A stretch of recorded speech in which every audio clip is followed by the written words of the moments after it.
Penuntun Saat Teduh Sinode Gereja Kristen Jakarta, Selasa, 24 Januari 2023. Judul renungan, Serupa Gambar yang Benar.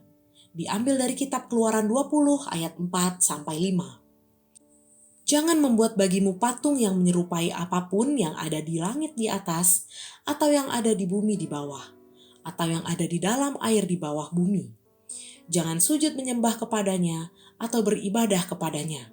Sebab Aku, Tuhan Allahmu, adalah Allah yang cemburu, yang membalaskan kesalahan bapa kepada anak-anaknya, kepada keturunan yang ketiga dan keempat dari orang-orang yang membenci Aku. Suatu hari ada seorang anak muda bertanya kepada saya.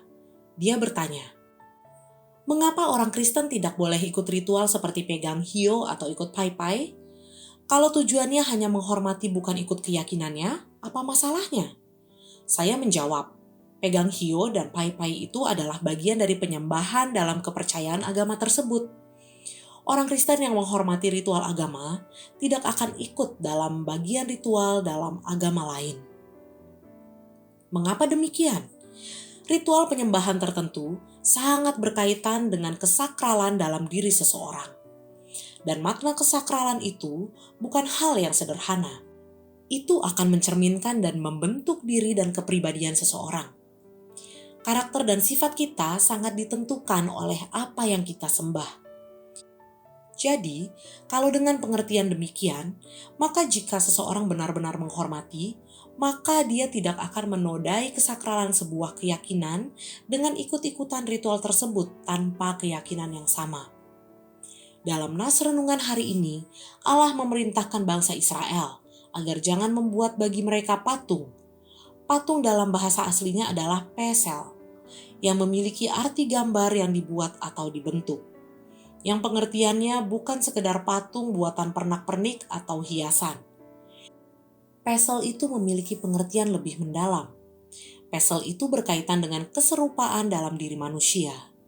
Gambar yang dibuat atau dibentuk itu akan membuat penyembahannya menjadi serupa dengannya. Ini bertentangan dengan penciptaan manusia. Manusia diciptakan dari gambar Allah. Manusia yang menaati Sang Pencipta akan menyerupai gambar Sang Pencipta, menyerupai dalam karakter, sifat, dan kesuciannya. Ketika manusia memberontak kepada Allah, maka manusia menciptakan gambar bagi dirinya sendiri. Gambar yang dibuat oleh manusia itu memiliki dua implikasi. Pertama, itu adalah ekspresi tentang apa yang kita inginkan dan cintai. Seseorang yang menghendaki kekayaan. Dalam ketamakannya, dia akan membuat sebuah sesembahan dengan rupa tertentu. Mereka menyembah rupa atau gambar itu. Harapannya agar ketika disembah, maka mereka akan menjadi makmur dan kaya. Ini disebut dengan Tuhan buatan diri sendiri.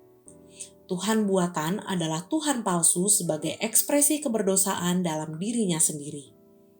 Kedua, gambar itu membentuk identitas atau kepribadian seseorang. Jadi, ketika seseorang sujud menyembah patung buatan mereka, maka akan semakin mirip dengan apa yang disembahnya. Jika patung itu bertujuan untuk ketamakan, maka akan membentuk diri mereka makin tamak. Jika patung buatan mereka adalah bertujuan untuk kekuasaan, maka mereka akan menjadi begitu nafsu dengan kekuasaan. Dan jika patung buatan mereka tentang kepuasan seksual, maka mereka akan terjerat dalam ikatan seksual. Jadi, penyembahan itu bukan persoalan sederhana. Saya temukan masih banyak anak Tuhan yang masih ikut sembahyang kubur, ikut dalam ritual agama tertentu. Tuhan Allah sangat melarang anak-anak terlibat dalam hal ini. Sebab, semua bentuk penyembahan itu akan menggambarkan siapa kita. Penyembahan itu membentuk diri kita dan memengaruhi hati kita. Jangan berpikir ritual itu persoalan sepele.